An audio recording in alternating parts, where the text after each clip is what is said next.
বাংলাদেশের হিন্দুদের নিয়ে ওদের বিন্দুমাত্র চিন্তা নেই, কারণ বাংলাদেশের হিন্দুরা ওদের ভোট দেবে না। ওদের চিন্তা হচ্ছে এখানে যাতে দাঙ্গা বাঁধানো যায়। ওরা আর ইউনুসরা বন্ধু। ওরা এখানে সংখ্যালঘুদের ওপর অত্যাচার করে, ইউনুস ওখানে সংখ্যালঘুদের ওপর অত্যাচার করে। নরেন্দ্র মোদীর গদি মিডিয়া এটা করছে ভারতবর্ষে যাতে সংখ্যালঘুর ওপর অত্যাচারটা করা যায়, ওটাকে দেখিয়ে যে ওরা করছে, ওরাও ভালো করছে, আমরা করছি, আমরাও ভালো করছি। ওরা হিন্দুদের ওপর আরও অত্যাচার করুক, আমরা এখানে মুসলমানদের ওপর অত্যাচার করব। আগামী 2রা ডিসেম্বর শুভেন্দু অধিকারী পেট্রোপোল বাংলাদেশ বর্ডারে চিন্ময় কৃষ্ণ দাস, সেই চিন্ময় কৃষ্ণ দাস যে হিন্দু সন্ন্যাসী যিনি বাংলাদেশে গ্রেফতার হয়েছেন, তার বিচারে কেন তাকে গ্রেফতার করা হলো সেই দাবিতে একেবারে সভা ডাকলেন। সঙ্গে রয়েছেন সমাজকর্মী বর্ণালী মুখার্জি। কথা বলবো, কি বলবেন দিদি? বাংলাদেশ বর্ডারে ডাক, ওপারে তিনি যান, এপারে চিৎকার করে কি হবে?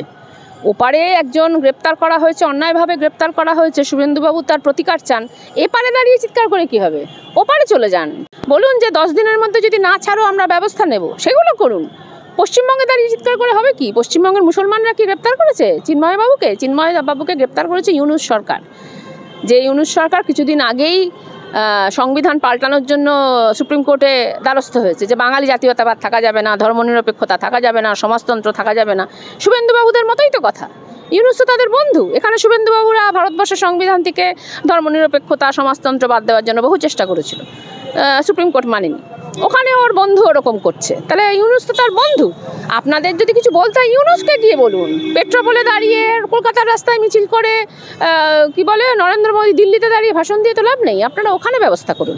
আপনাদের হিন্দু মানুষ, আপনারা মনে করেন যে পৃথিবীর যে কোনো দেশের নাগরিক তারা হিন্দু হলেই মানে আপনি তাদের গার্জেন, তা ভালো কথা।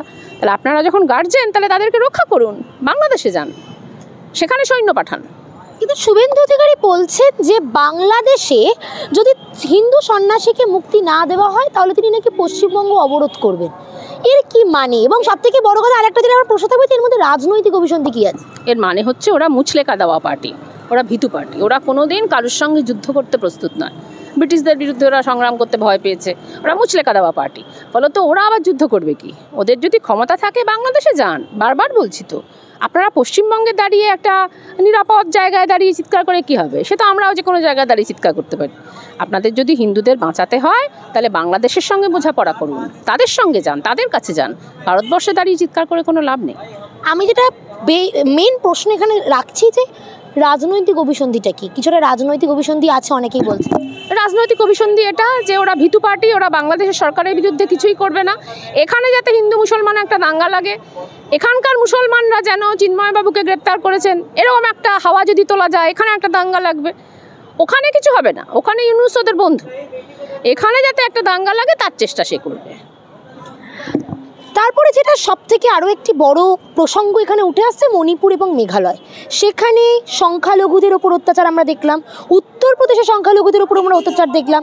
দেশের সংখ্যালঘুদের ওপর অত্যাচার নিয়ে একবারও বঙ্গ বিজেপি থেকে কেন্দ্রীয় বিজেপি কেউ একবারও মুখ খুলল না। বিদেশের সংখ্যালঘুদের নিয়ে তারা এত কথা বলছে। ওরা কোনো দেশের সংখ্যালঘু নিয়েই কোনো কথা বলতে রাজি নয়। এরকম নয় যে ওরা বাংলাদেশের যারা হিন্দু তাদের নিয়ে ওরা খুব চিন্তিত, মোটেই নয়। বাংলাদেশের হিন্দুদের নিয়ে ওদের বিন্দুমাত্র চিন্তা নেই, কারণ বাংলাদেশের হিন্দুরা ওদের ভোট দেবে না। ওদের চিন্তা হচ্ছে এখানে যাতে দাঙ্গা বাঁধানো যায়। ওরা আর ইউনুসরা বন্ধু। ওরা এখানে সংখ্যালঘুদের ওপর অত্যাচার করে, ইউনুস ওখানে সংখ্যালঘুদের ওপর অত্যাচার করে। ফলত ইউনুসের সঙ্গে ওদের কোনো শত্রুতা নেই। বাংলাদেশের হিন্দুদেরকে বাঁচানোর ওদের কোনো চেষ্টা নেই।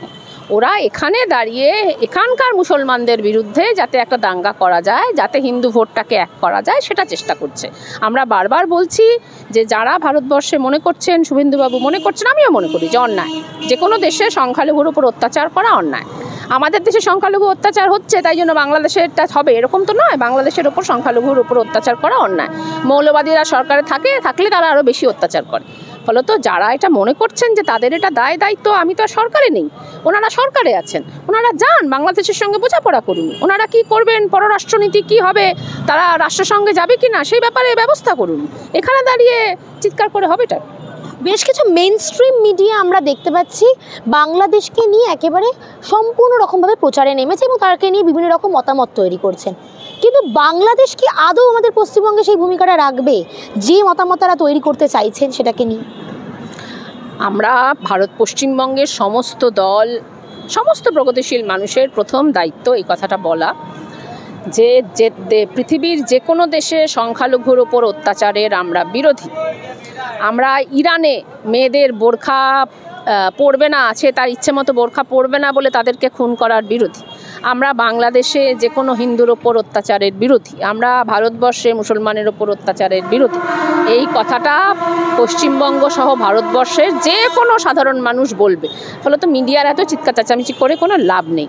মিডিয়া এটা করছে, নরেন্দ্র মোদীর গদি মিডিয়া এটা করছে ভারতবর্ষে, যাতে সংখ্যালঘুর ওপর অত্যাচারটা করা যায় ওটাকে দেখিয়ে যে ওরা করছে, ওরাও ভালো করছে, আমরা করছি, আমরাও ভালো করছি। ওরা হিন্দুদের ওপর আরও অত্যাচার করুক, আমরা এখানে মুসলমানদের ওপর অত্যাচার করব। এই হচ্ছে ওদের ফর্মুলা। ওখানে হিন্দুরা আরও বেশি মরুক, তাহলে আমরা এখানে মুসলমানদের মারতে পারবো।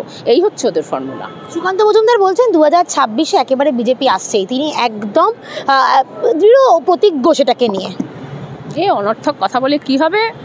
মানে ওদের তো অবস্থা খুবই খারাপ। ওদের তো পাশের দেশে হিন্দুদেরকে মৃত্যুমুখে ঠেলে দিলে ওদের সুবিধা হয়, তাহলে আর এখানের জনগণের ওপর তো আর কোনো ভরসা ওদের নেই। এখানকার হিন্দুদের ওপর আর কোনো ভরসা ওদের নেই। পাশের দেশের হিন্দু মানুষগুলো যদি মরে তাহলে বিজেপির সুবিধা হবে, কারণ এখানকার হিন্দু মানুষ ওদেরকে ভোট দিচ্ছে না, এটা ওদের বুঝতে হবে।